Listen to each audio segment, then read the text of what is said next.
Follow me your conscience. I want to bury it inside here. Modibo Keïta a parlé. Sankara a parlé. Goïta est en train de parler. All the people that you see here are students. But the most important thing is that they don't know what to expect in the future. But the French kids who are going to school just like you, they know already when they finish the school, they have a job, they have a house, they have a... Abba! America! Abba! France! Abba! England! Abba! Arab! Abba! Everyone! Abba! Africa, we stand together!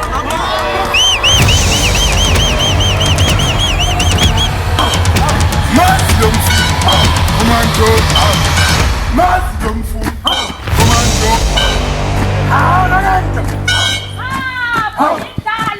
Arananki! Oh, mon Rassoul!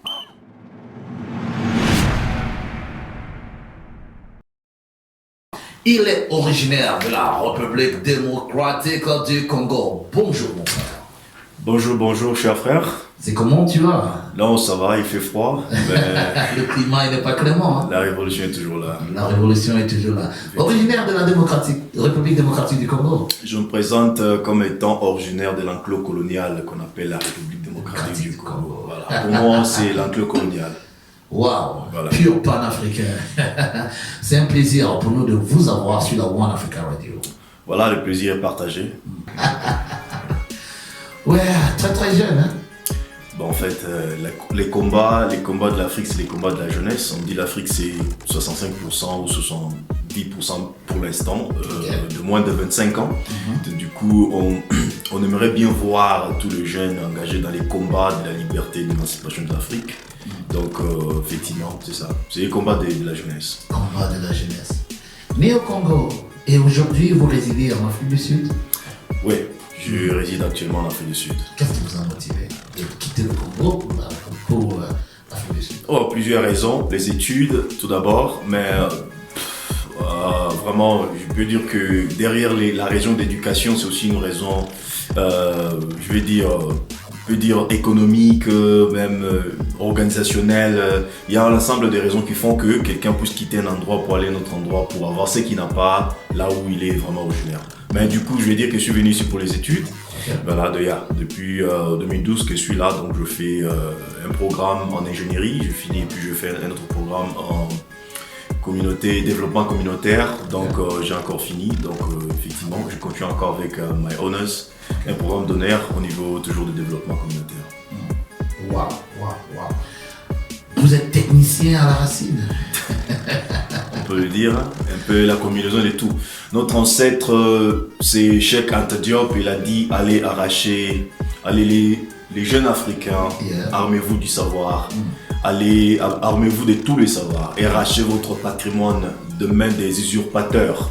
Donc Cheikh Anta Diop lui-même était scientiste, il était philosophe, il était historien, il était panafricaniste, il était activiste, voilà, il avait beaucoup de casquettes. Donc du coup moi je pense qu'aujourd'hui la jeunesse africaine ne doit pas se limiter ou avoir des limites pour s'engager à arracher les savoirs ou le patrimoine culturel de l'Afrique des mains des usurpateurs. Pour le faire, il faut vraiment être armé, il faut avoir beaucoup de savoir. Tout ce qui concerne, tout ce qui peut nous procurer du savoir, il faut en profiter. Tout ce qu'il faut lire, il faut lire. Tout ce qu'il faut apprendre, il faut apprendre. On ne sait pas quand est-ce que cela peut nous devenir utile. Waouh, waouh.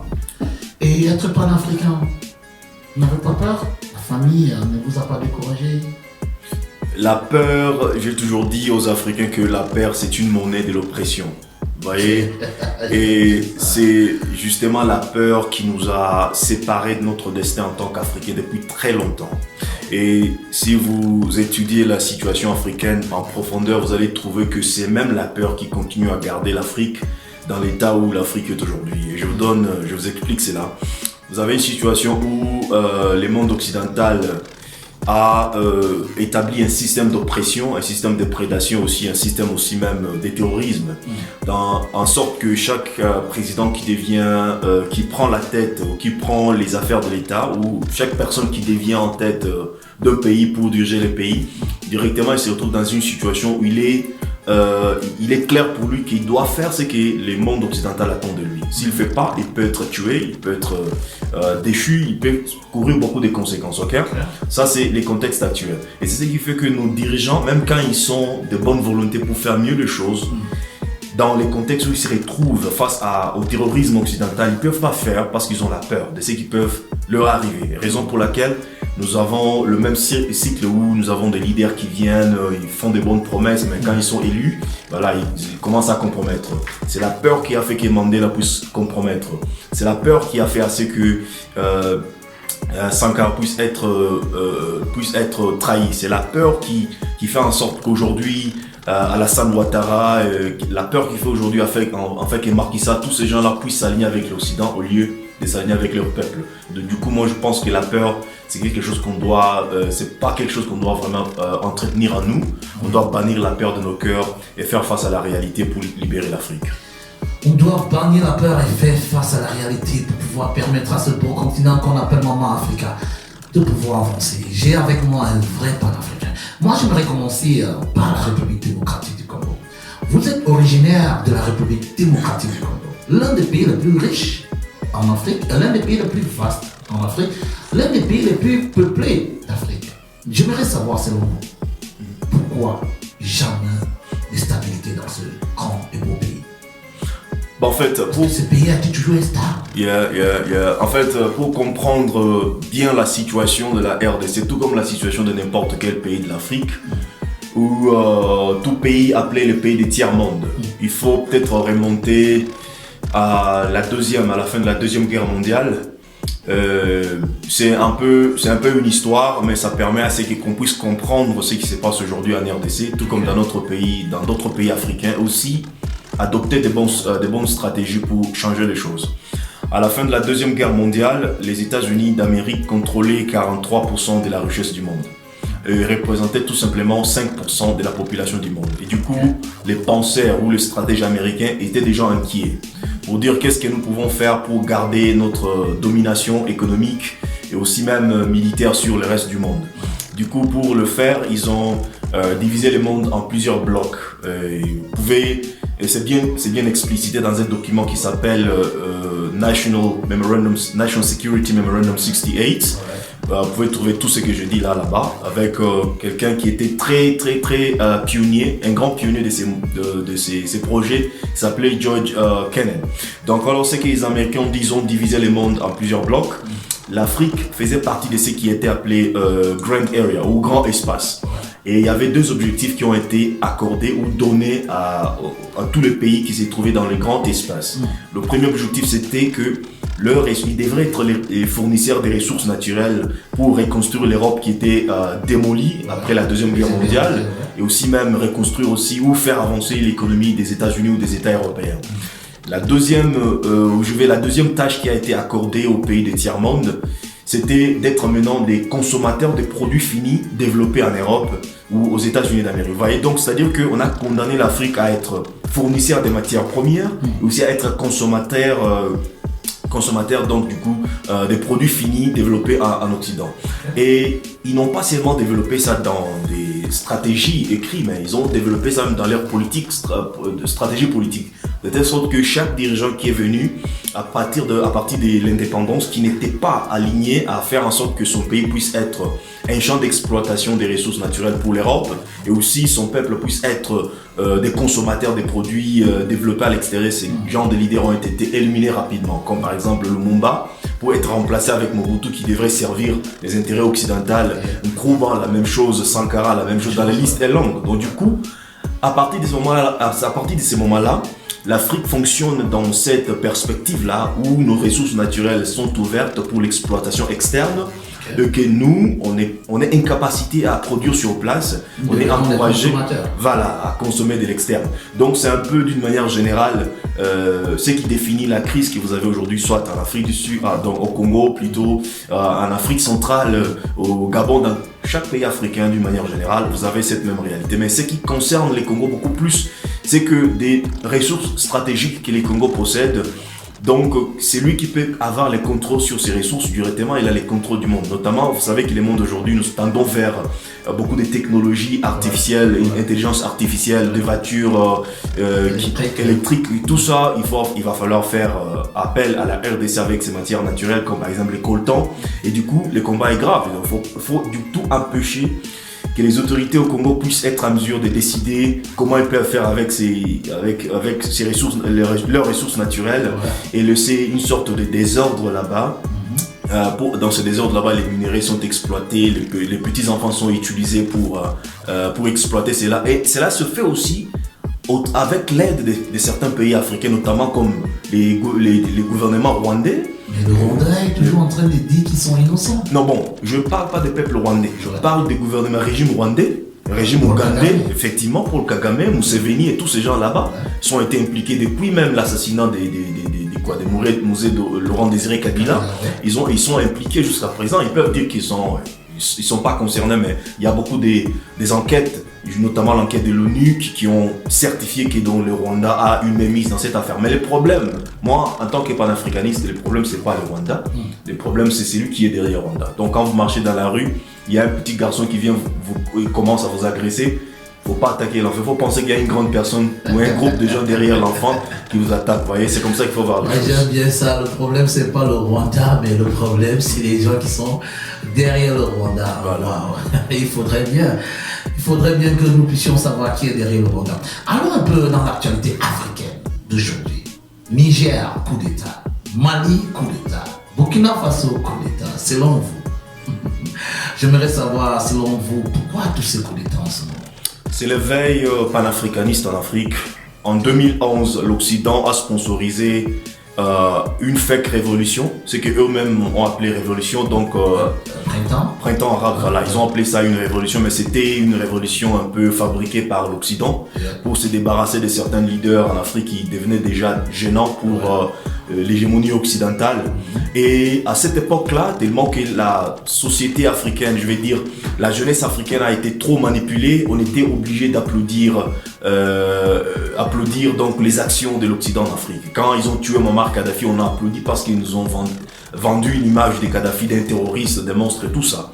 Alors aujourd'hui, ce que nous constatons aujourd'hui, c'est maintenant la vraie révolution de peuples eux-mêmes qui se saisissent de leur affaire pour commencer à changer les choses. Et ça répond donc à l'argument que j'ai avancé tantôt pour dire que les vrais leaders qui ont pris les pouvoirs en 1960 ont été éliminés pour être remplacés avec des coquilles, des marionnettes. Alors ce qui se passe aujourd'hui, par exemple, dans ces pays-là que vous avez cités, c'est le fait que les peuples eux-mêmes se lèvent, pour maintenant dégager les marionnettes au pouvoir et les remplacer avec les vrais panafricanistes qui vont en fait s'assurer que l'Afrique rentre dans les mains des Africains et l'Afrique doit être totalement libérée et l'Afrique se prend en charge. Donc c'est comme ça que moi je lis ce qui se passe, que ce soit au Niger, Burkina Faso, Mali. C'est une éveil panafricaniste. Donc il faut que ça puisse continuer, que ça puisse aller au Congo-Brazza, que ça puisse aller au Rwanda, que ça puisse aller au Cameroun, voilà, au Ouganda, tous ces pays-là. Angola. Voilà, effectivement. Waouh, l'Afrique a besoin de tous ses fils et actuellement vous êtes connectés sur One Africa Radio TV, l'une des meilleures radios de la capitale économique en ce moment, la seule radio panafricaine au sud du Sahara, je pourrais dire, la seule radio panafricaine ici en Afrique australe. Et je tiens aussi à préciser que nous sommes à Auckland Park, Johannesburg, South Africa. Et mon invité est tout simplement l'un des meilleurs de sa génération. Et je suis très très fier d'avoir un invité, un panafricain aussi ouvert. One Africa Radio, c'est ma radio, c'est ta radio. Petite transition. The founding member of the Winners of Peter Tosh and Bob Marley, working with producers, Cox and Dog.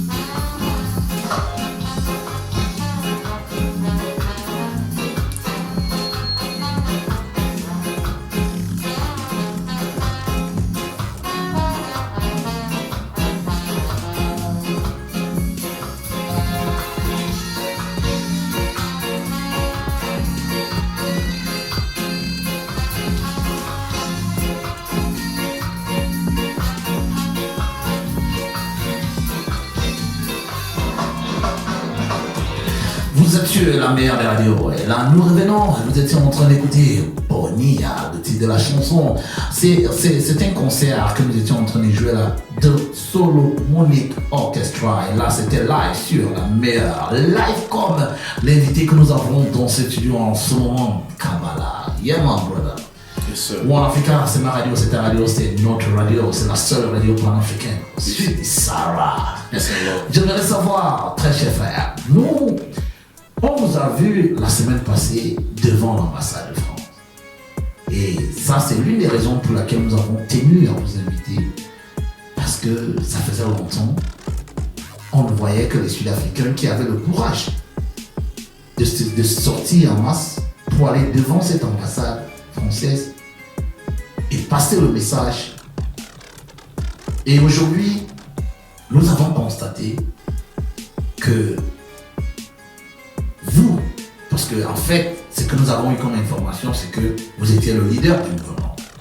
Et si vous êtes ici aujourd'hui, dans cette deuxième partie, moi je souhaiterais personnellement que vous nous parliez un peu de ce mouvement et les raisons pour lesquelles vous êtes allé devant l'ambassade de France.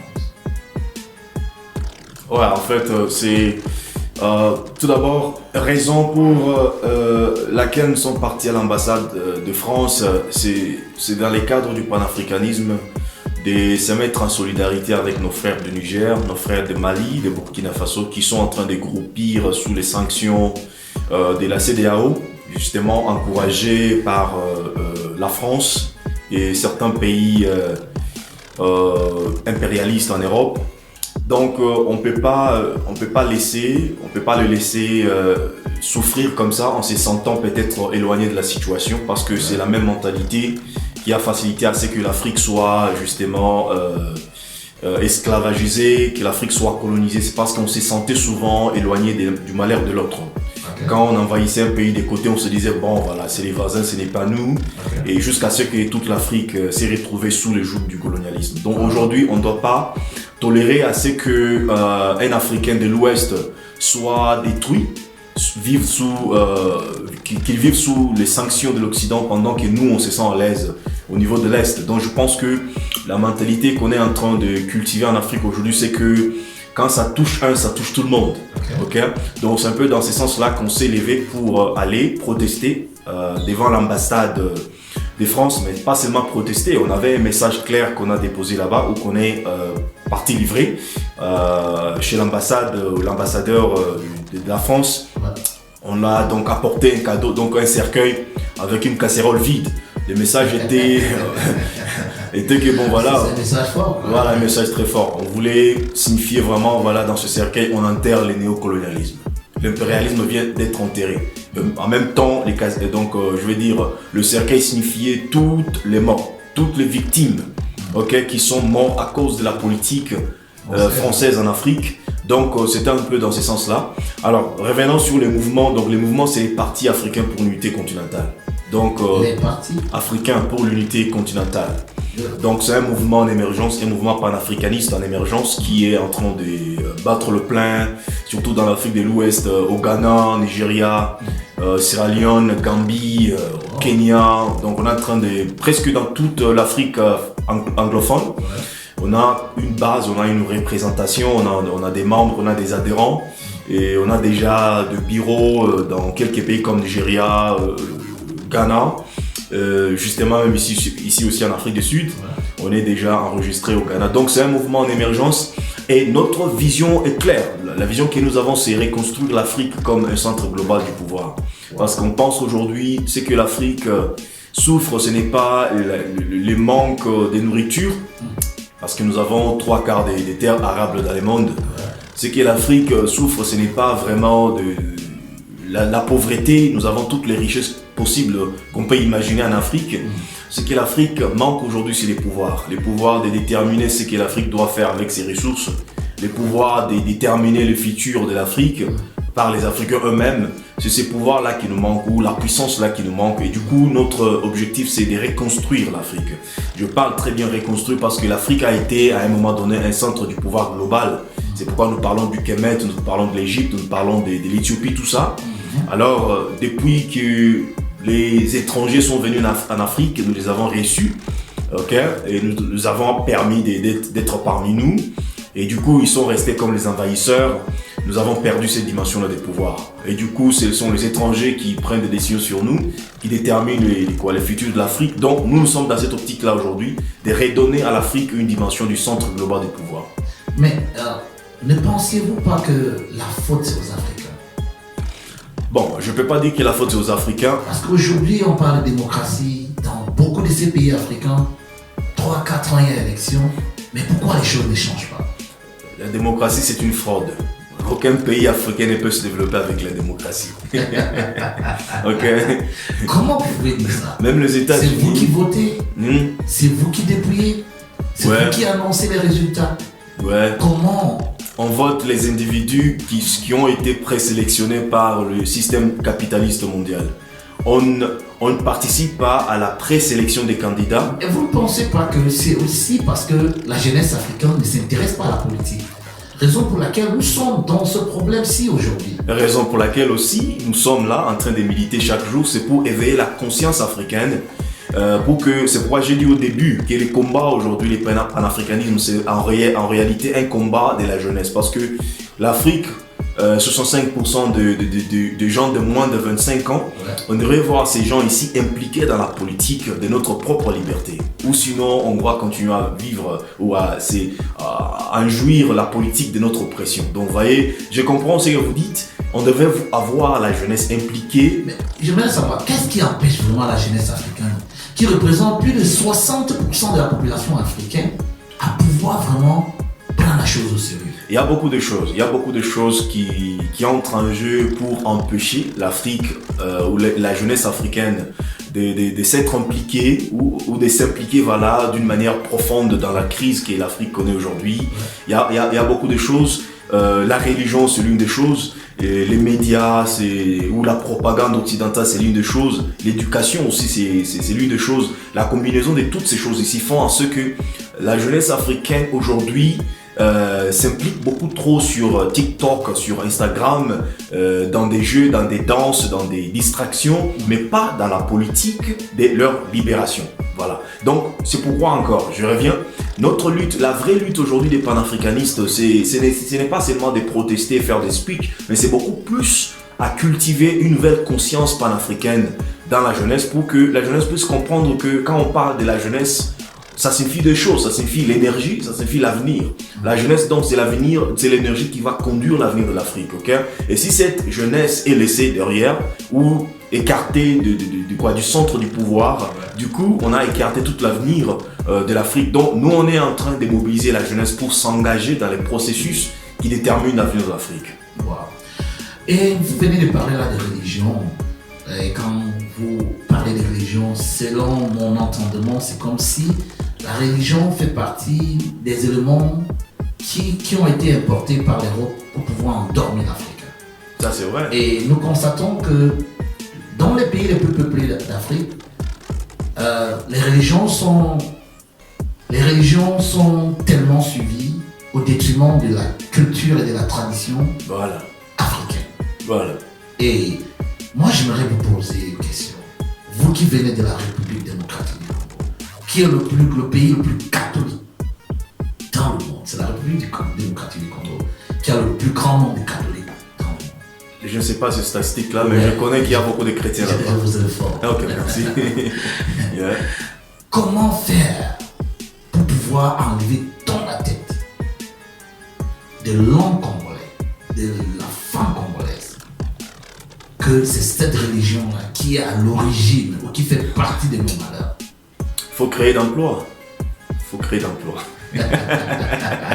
simple chose, on dit en En anglais. fait, vous êtes en train de dire que c'est le taux de chômage qui pousse les gens à aller Effectivement. se recroqueviller dans les églises tout en espérant qu'un seigneur viendra changer l'avenir.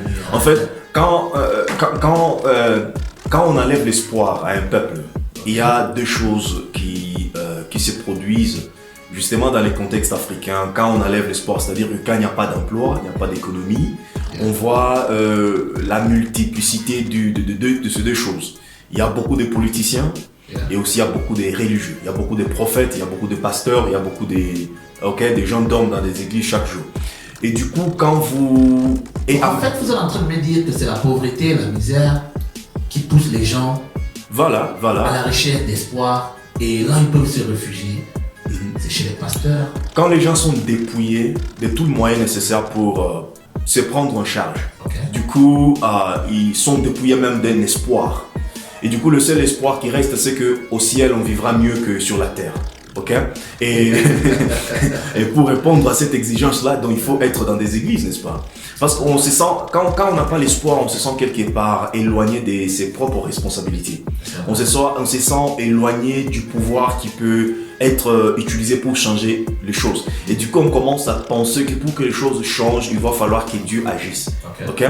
Pour que les choses changent plutôt, ou peut-être il va falloir qu'il y ait un prophète ou qu'il y ait une substance, c'est pas dans le ciel ou dans l'eau, qui peut changer notre réalité. Donc, on se sent incapable d'agir et de changer sa propre situation. C'est pourquoi, par exemple, quand vous partez en RDC ou soit au Nigeria, certains pays africains, là où, dans la communauté où là vous trouvez, il y a beaucoup de crises, il y a beaucoup de souffrances, il y a beaucoup de pauvreté. Vous trouvez aussi, il y a beaucoup d'églises là-bas. Okay? Et ces églises-là, en principe, n'apportent rien à la souffrance de la communauté. Par contre, ils exportent même le peu que la communauté donc, dispose en termes d'économie, en termes de petits moyens.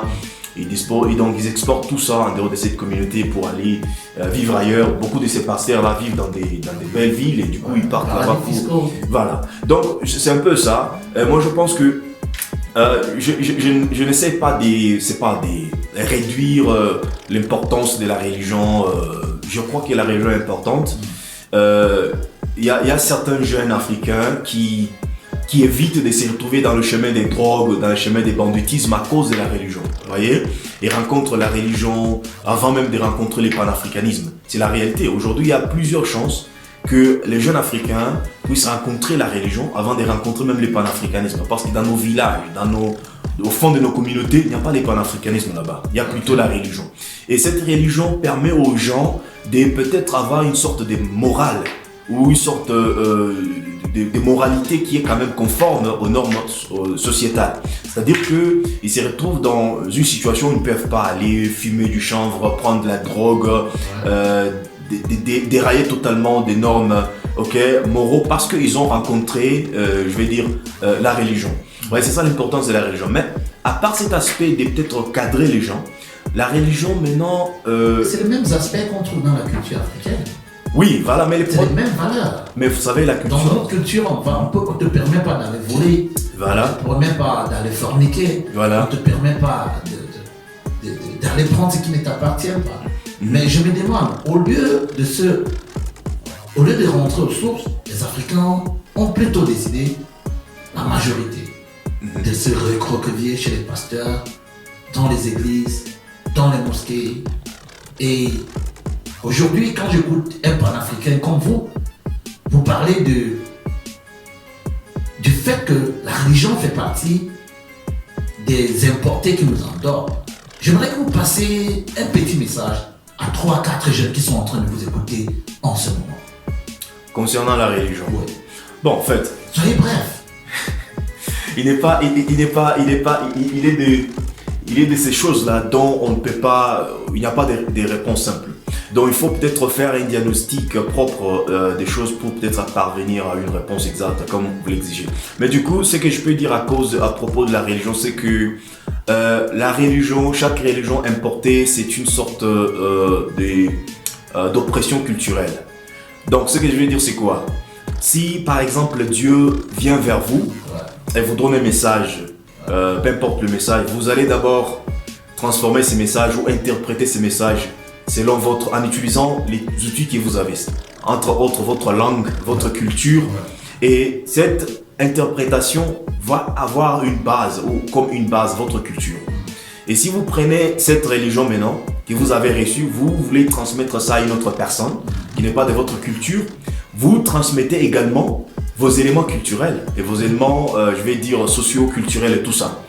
Et c'est à cette personne-là d'être sage pour comprendre qu'est-ce qu'il faut faire pour diviser la culture de gens qui l'ont amené à la religion et l'élément fondamental qui constitue la religion en question. C'est comme quelqu'un qui part par exemple dans un shop, il achète un pain. il va falloir enlever les plastiques. Ok, et puis manger le pain. Mais si vous voulez manger un pain dans un plastique, à ce moment-là, c'est vous qui êtes maintenant fou. Je crois que c'est là où l'Afrique, ou d'une manière générale, l'Afrique a commis une erreur avec les religions importées. C'est parce qu'on a voulu manger le pain avec le plastique. Ok? Pour conclure, elles nous ont été imposées. On n'a pas le choix. Ça, c'est vrai, tout ce que nous avons aujourd'hui, même la démocratie dont vous avez Des parlé. milliers de personnes ont été tuées en République démocratique du Congo, tout simplement. Au Kenya, partout. Refusé les églises. Tout ce que nous avons de nos oppresseurs ont été imposés. Que ce soit même la démocratie qu'on veut défendre aujourd'hui, a été imposée en Afrique. Ok? Que ce soit les langues que nous parlons aujourd'hui, elles nous ont été imposées. Le système économique nous a été imposé. Il n'y a rien que nous avons accepté volontairement en tant qu'Africains. Donc, c'est comme ça qu'il va voir les choses. Donc, et s'il faut sortir de là, il faut savoir comment retourner les outils là d'imposition occidentale dans un sens qui va permettre à ce que l'Afrique puisse se réveiller. L'Afrique a besoin de tous ses fils, l'Afrique a besoin de tout son fric. Et moi, l'autre question, parce que là, il n'y a pas assez de temps. Et je sais que quand tu as la chance d'avoir un panafricain, c'est des gens qui ont beaucoup à dire. Et je ne peux pas là t'interrompre pour jouer de la musique, parce que je sais que tu as beaucoup à dire. J'aimerais simplement te déplacer sur le terrain de l'international. Demander ton point de vue par rapport à la Chine et la Russie en Afrique. What you think?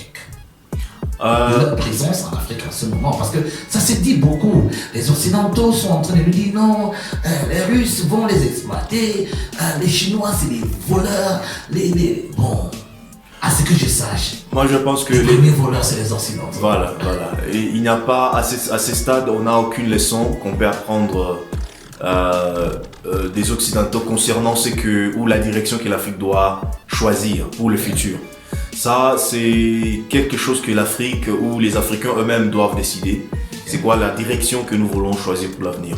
Maintenant, pour revenir à la question concernant la Russie et la Chine, moi je les considère comme le partenaire stratégique. Qu'est-ce que j'entends par un partenaire stratégique? C'est un partenaire que vous choisissez pour un objectif précis, pas pour toute la vie. Okay? Et pendant les temps que vous avez déterminé pour ces partenariats-là, vous êtes en train de vous bâtir, en train de vous regrouper, afin que vous ne puissiez pas créer une sorte de dépendance éternelle envers ces partenaires-là. Vous voyez? Et tout ça d'ailleurs, ça démontre un grand manque au niveau du leadership de l'Afrique. Vous savez, parlons d'abord de la Russie. Les produits, je vais dire les produits bruts internes de quoi? C'est ce qu'on appelle en anglais GDP. Ouais. De la Russie, c'est 1,7 milliards de dollars américains. Et les produits intérieurs bruts de l'Afrique, c'est 2,7 milliards de dollars américains.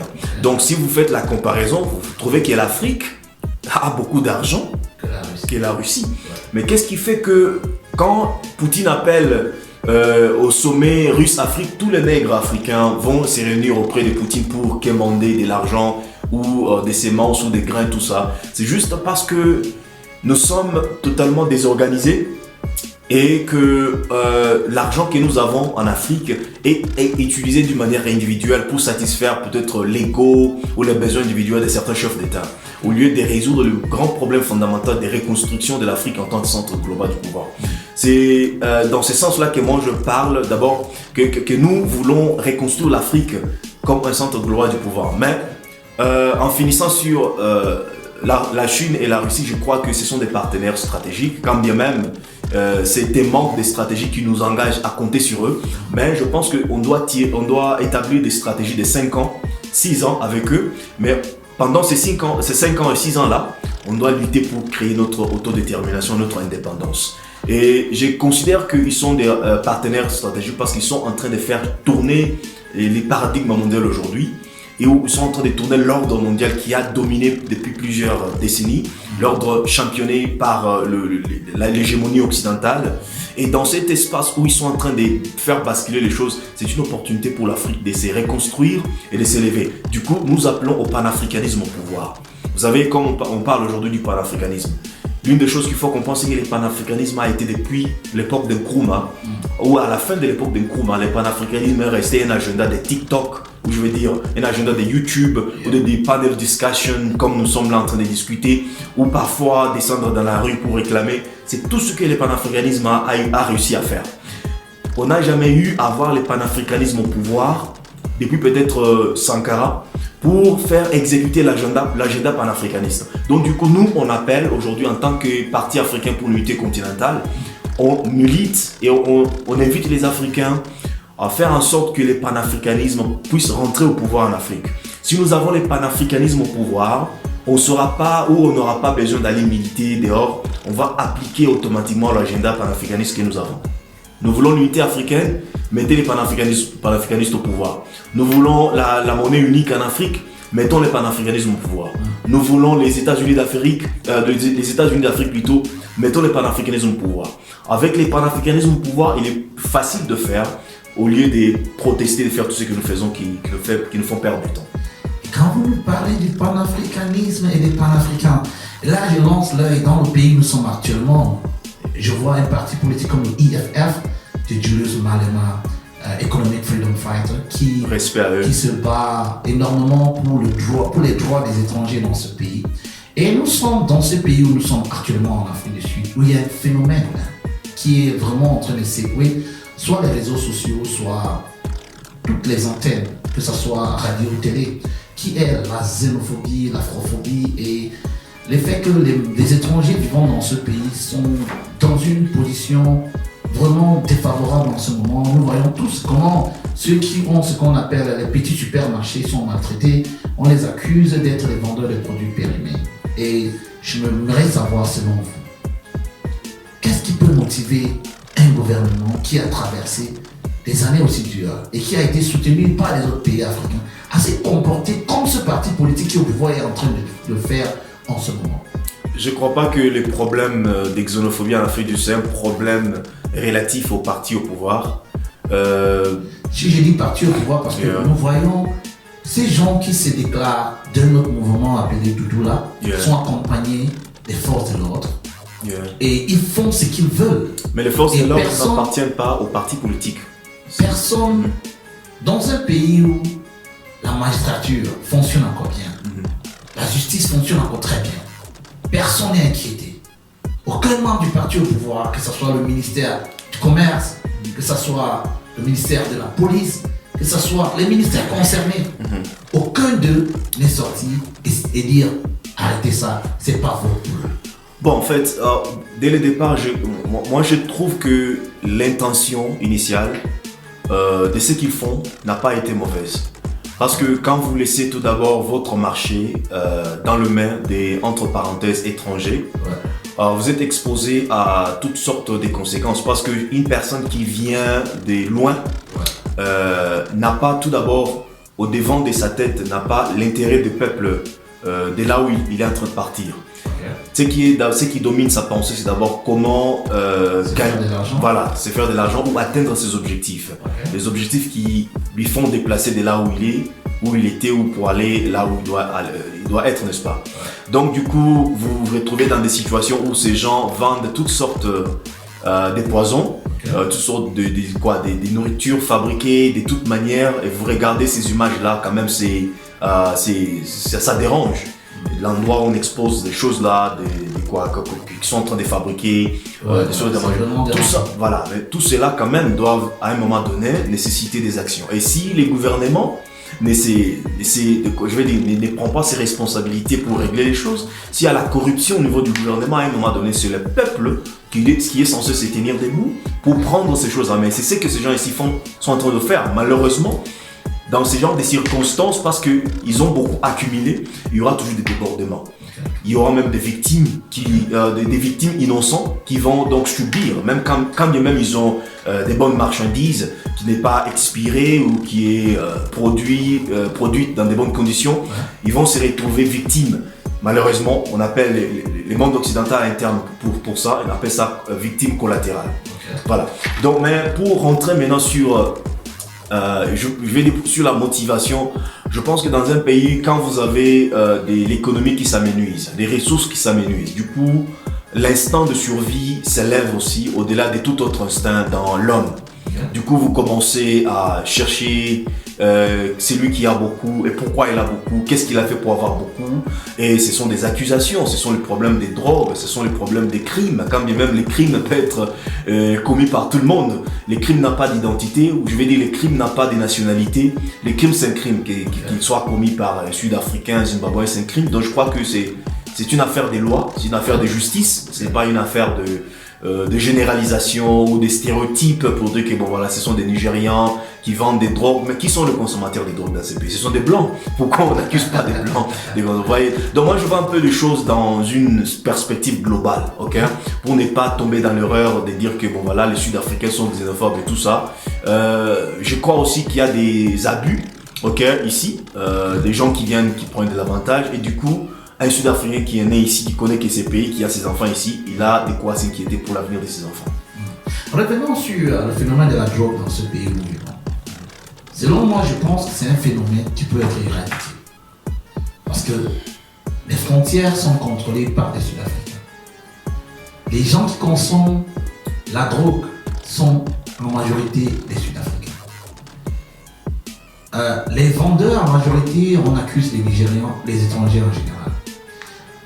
J'aimerais savoir, selon vous, est-ce un manque de volonté politique ou un manque de stratégie qui empêche le gouvernement à pouvoir éradiquer ce phénomène qui affecte tout le monde? Parce que nous avons tous des enfants dans ce pays et pour l'avenir de nos enfants, nous ne souhaiterions pas leur voir en train de consommer de la drogue. J'aimerais savoir, est-ce que c'est un manque de volonté politique? Non, moi je vois ça comme un problème systémique. Partout les systèmes capitalistes s'implantent, vous avez ce genre de conséquences, ce genre des histoires, des drogues, des crimes et tout ça. Aux États-Unis, vous voyez par exemple, ils ont toutes les technologies possibles, mais ils ne sont pas à mesure d'éradiquer les phénomènes de drogue là-bas. Par contre, on voit même que certaines institutions du gouvernement américain sont des promoteurs ou des promotrices de la drogue, vous voyez. Donc ça peut être aussi les cas même ici en Afrique du Sud. Donc je crois que c'est un problème du système capitaliste. Les drogues l'accompagnent toujours. Chaque pays là on parle des soi-disant l'industrialisation, développement économique, et dans un système du capitalisme, vous allez vous attendre à ce qu'il y ait des crimes, des drogues et tout ce qui se passe là. Donc, je ne sais pas si le gouvernement est en mesure d'éradiquer ces problèmes. C'est un problème systémique. Peut-être la meilleure façon d'éradiquer ça, c'est de détruire ou de remplacer le système capitaliste avec un système de Ubuntu, du panafricanisme, parce qu'avec Ubuntu, je ne peux pas vous souhaiter le mal, parce que ce que je vous souhaite, j'aimerais aussi que ce soit aussi les souhaits que les gens doivent avoir pour moi. Et du coup, si je vous nourris de la drogue, à moins que je souhaite d'être nourri moi-même de la drogue. Donc je pense que c'est un problème systémique. On doit essayer par tout le moyen nécessaire de nous en débarrasser du système capitaliste. Parce que tout ce qui compte, c'est les profits, quoi. Que ce soit la mort que je vends aux gens, que ce soit les poisons que je vends aux gens. Donc, dès lors que j'ai fait de l'argent, j'ai des profits, voilà, c'est tout ce qui compte avec le système capitaliste. Donc, une fois qu'on change le système, qu'on a un système humain qui met en avant d'abord, la vie humaine et les développements humains, du coup, on saura peut-être régler le problème de la drogue.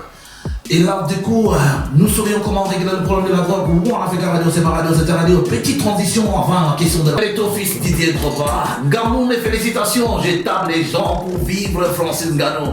Et j'ai dans ce studio en ce moment l'un des meilleurs de sa génération.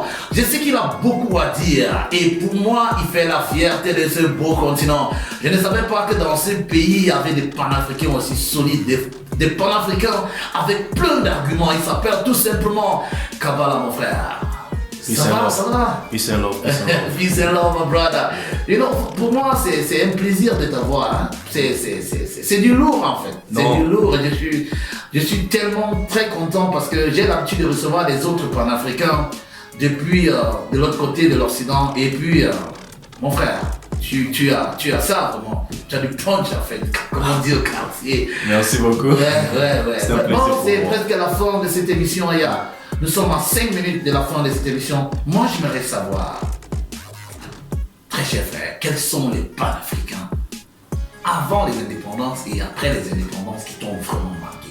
Et pourquoi ils t'ont marqué? Le premier, tout d'abord, c'est Marcus Garvey, que nous appelons les présidents provisoires des États-Unis d'Afrique. Marcus Moussa Garvey. Voilà, il est grand parce que de lui, vous avez les gens comme Kwame Nkrumah, qui a même attesté que bon voilà, les livres qu'il a touchés de plus dans ce qui concerne le panafricanisme, c'est Opinion and Philosophy by Marcus Garvey. Vous avez Malcolm X, vous avez Sékou Touré, vous avez Kwame Touré, un grand révolutionnaire qui m'a beaucoup impacté dans ce qui concerne la révolution. Vous avez Sankara, vous avez Lumumba, la liste est longue. Ça maintenant c'est après l'indépendance, mais avant l'indépendance, les panafricanismes étaient en dehors de l'Afrique. Donc moi si vous parlez en dehors de l'Afrique, qui ont été les panafricanistes, mais en Afrique il n'y avait pas les panafricanistes avant les indépendances, à l'exception de Kwame Nkrumah. Voilà. À l'exception de Kwame Nkrumah. Mais quels sont les choix qui t'ont vraiment marqué? Et t'ont marqué en quoi? Qu'est-ce que tu as piqué d'eux? Voilà, Marcus Garvey tout d'abord, il a réussi à construire ou à bâtir une organisation qui comptait à peu près 15 millions de membres. À l'époque, il n'y avait pas les téléphones, il n'y avait pas l'internet, il n'y avait pas les TikTok, il n'y avait pas... Alors moi, ce qui m'impacte dans son œuvre, c'est cette puissance-là de regrouper 15 millions de membres, avoir des branches partout dans le monde. Wow. Pendant qu'aujourd'hui nous avons l'internet, nous avons les smartphones, nous avons TikTok et tout ça, les moyens de communiquer très facile, mais on n'arrive pas à regrouper 15 millions de gens, vous voyez. Donc ça, pour moi, c'est un exploit. Okay? Ça, c'est un d'abord. Et le deuxième, c'est Kwame Nkrumah, quelqu'un qui a été à mesure d'aller seul contre toute tendance. Vous savez, à l'époque de l'indépendance, tous les nègres de l'époque voulaient être assimilés à l'Occident. Alors, avoir un Africain qui dit, bon, en tout cas, moi, je dis, l'indépendance du Ghana ne signifie rien si les restes ne sont pas indépendants. Ce qui était totalement contre les attentes des Occidentaux, ces genres de pouvoir, de se mettre contre-courant, c'est ce que nous avons besoin aujourd'hui en tant que panafricanistes de notre génération. Les troisièmes, si je peux en citer, c'est aussi Lumumba. Vous avez une situation dans laquelle le président vient, il fait un discours, il fait des éloges au pouvoir belge. Tout le monde qui vient là-bas fait des éloges au pouvoir belge, mais lui se tient et dit, mais écoutez, cette indépendance n'a pas été un cadeau, hein. On a beaucoup souffert, on a été frappé. Donc moi j'ai toujours été impressionné par les gens qui partent contre-courant, des gens qui se mettent dans une perspective de seul contre tous. Comme on dirait un rappeur français qui disait, moi je me sens seul, je me bats seul, je me sens comme la Russie. Et qui se bat contre tous. Je me sens seul, je me bats contre tous. Comme la Russie. Parce que nous sommes à une minute de la fin de cette émission. J'appelle j'appelle la jeunesse africaine de se mobiliser. Moi je pense que l'Afrique est en guerre. Et cette guerre demande que toute la jeunesse africaine se mobilise. Ce n'est pas une guerre des élites. Nous avons attendu depuis très longtemps la solution des élites africaines ou des élites africaines et ils n'ont pas réussi à changer notre situation. Il est presque grand temps aujourd'hui pour que les peuples, pour que la masse puisse se saisir de la situation africaine et changer la situation pour eux-mêmes et par eux-mêmes. Donc j'appelle à la conscience, à la mobilisation africaine et tous les jeunes africains doivent se lever et se saisir de leurs affaires et changer leur situation. Tous les jeunes africains, vous avez suivi le message de notre frère compatriote Kaba sur la One Africa Radio. C'était Mr. Kaba. L'émission de demain, c'est toujours à la même heure, 11h, 12h, sur la meilleure des radios. Real Africa